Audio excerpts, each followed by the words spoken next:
ગુજરાત રાજ્ય તરફથી ગુજરાતના તમામ જિલ્લાઓમાં 11મી તારીખ એટલે 11મી ડિસેમ્બરથી લઈને 23મી ડિસેમ્બર સુધી તમામ જિલ્લાઓમાં મહિલા સશક્તિકરણના ભાગરૂપે સશક્ત નારી મેળાઓનું જે આયોજન કરવામાં આવ્યું છે તેના જ ભાગરૂપે આજે વડોદરા શહેરમાં પણ આયોજન કરવામાં આવ્યું છે. જિલ્લા વહીવટીતંત્ર દ્વારા કુલ મળીને 120 જેટલા સ્ટોલ છે અને તેની સાથે સાથે 15 જેટલા ફૂડ સ્ટોલ છે.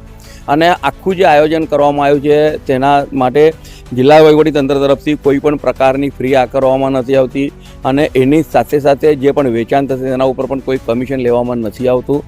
આજે આપ જોશો તો આ સ્ટોલમાં સ્ત્રી સહાય જૂથો, કુટીર અને ગ્રામોદ્યોગના સ્ટોલ છે. એની સાથે સાથે દિવ્યાંગોના સ્ટોલ, ટ્રાન્સજેન્ડરનું સ્ટોલ, સેન્ટ્રલ જેલનું સ્ટોલ, આ પ્રકારનું એક સુનિયોજિત સરસ મજાનો પ્રદર્શની કમ વેચાણ અને રાખેલું છે. ત્યારે આ માટે હું જિલ્લા વહીવટીતંત્રને ખૂબ અભિનંદન પાઠવું છું અને આપના માધ્યમથી તમામ નગરજનોને પણ વિનંતી કરું છું કે આપણે બધા આવીએ અને નારી શક્તિ દ્વારા જે ઊભું કરવામાં આવેલું આ વિશ્વ છે તેને માનીએ અને જે પણ સારી વસ્તુ આપણે લાગી રહી છે તે આપણે પરચેસ કરીએ, જેથી કરીને નારીઓમાં ખૂબ મોટી સદ્ધરતા આવશે.